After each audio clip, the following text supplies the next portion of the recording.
भारतीय रेलवे में 11 साल बाद ट्रेड यूनियन का चुनाव होने जा रहा है।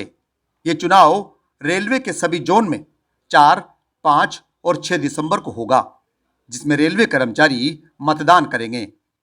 लेकिन उससे पहले चुनाव लड़ रही यूनियनों में सरगर्मी तेज हो गई है। मतदान की तारीख जैसे जैसे करीब आती जा रही है, वैसे वैसे प्रतिद्वंदी यूनियनों में वार युद्ध शुरू हो गया है। एक दूसरी यूनियन के पदाधिकारियों के खिलाफ आरोप प्रत्यारोप के बाण भी खूब चलाए जा रहे हैं। रेलवे के इस चुनाव में सभी यूनियनों ने ओपीएस को बड़ा मुद्दा बना रखा है। भारतीय मजदूर संघ ने सरकार द्वारा घोषित एकीकृत पेंशन प्रणाली का स्वागत करते हुए इसमें अन्य कुछ कमियों को दूर करने की आवश्यकता बताई है। तो वहीं वेस्ट सेंट्रल रेलवे मजदूर संघ ने ओपीएस से कम कुछ भी नहीं का नारा बुलंद किया हुआ है। West central railway employees union और वेस्ट सेंट्रल रेलवे मजदूर संघ के नेताओं ने पत्रकार वार्ता में क्या कुछ कहा, जरा आप ही सुन लीजिए। अब इसमें जो गारंटेड पोर्शन है वो तो देखो साहब आपको पूरा मिल गया, सब मिला या नहीं मिला?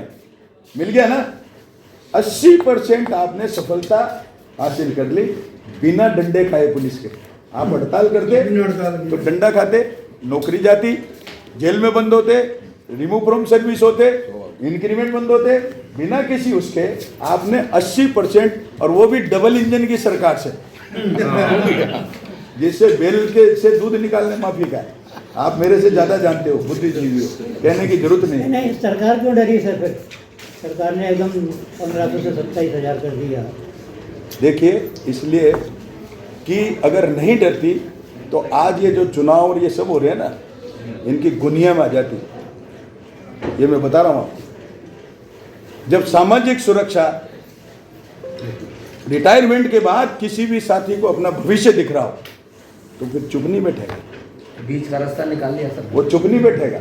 उन्होंने अपनी तरफ से निकाला है, ये किसी की वो नहीं है। सुझाव मांगे थे, सुझाव दिए, नो डाउट एट ऑल, सबने दिए। लेकिन ये जो समझौता नहीं है, ये उनकी तरफ से प्रपोज्ड स्कीम है।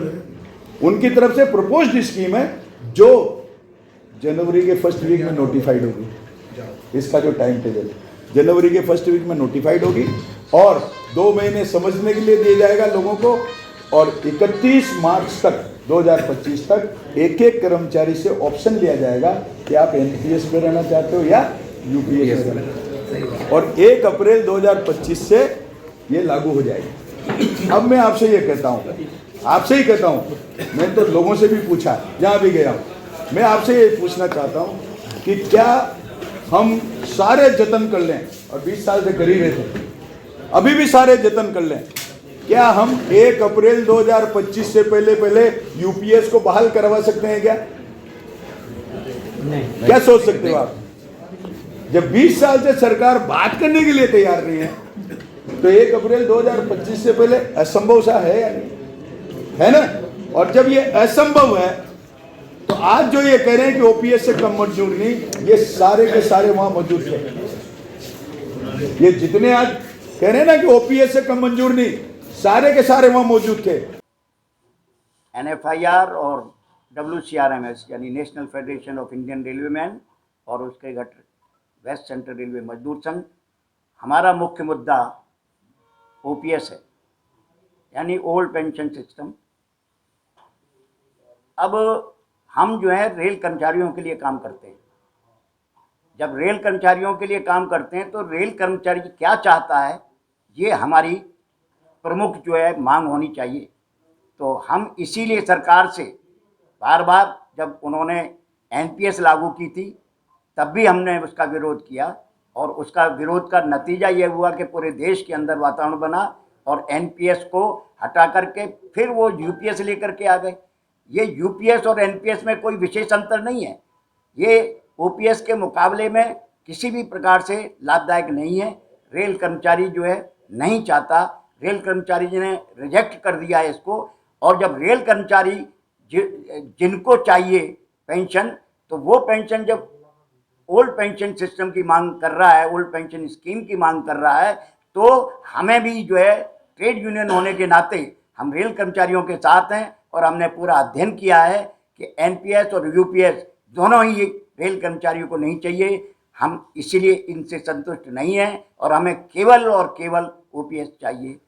हम देख रहे हैं कि रेलवे में कुछ संगठन हैं जो अपना मूल काम छोड़ करके, कैडर के लिए संघर्ष को छोड़ करके आज वो व्यवसायीकरण की ओर बढ़ गए हैं। कोई बैंक खोल रहा है, कोई मॉल खोल रहा है, कोई गैस एजेंसियां ला रहा है, कोई कोऑपरेटिव सोसाइटी खोल करके तेल साबुन बेच रहा है। ये काम ट्रेड यूनियन का नहीं है। ट्रेड यूनियन का काम है अपने कैडर के लिए संघर्ष करना। ट्रेड यूनियन का काम है निजीकरण का विरोध करना। और हम देख रहे हैं कि कुछ संगठन जो खुद ही निजीकरण में आ गए, अब उन्होंने वहाँ जो कोऑपरेटिव सोसाइटी खोली है, वहाँ जो भर्ती हो रही है, तो क्या उन्होंने कोई उसका नोटिफिकेशन निकाला? उन्होंने डायरेक्ट वहाँ भाई भतीजावाद चल रहा है, लोगों का परिवारवाद चल रहा है, सबको वहाँ उसमें भर्ती कर रहे हैं। इसी तरीके से जो व्यक्ति प्रशासन से, सरकार से लाभ लेने लग जाएगा उद्योग धंधे व्यवसाय चलाने में, तो ट्रेड यूनियन क्या चला पाएगा? वो किस प्रकार से लोगों के लिए संघर्ष कर पाएगा? इसलिए लोग संदेह करते हैं कि भाई जो व्यक्ति ये लाभ ले रहा है वो ये सब नहीं चला पाएगा, नहीं कर पाएगा।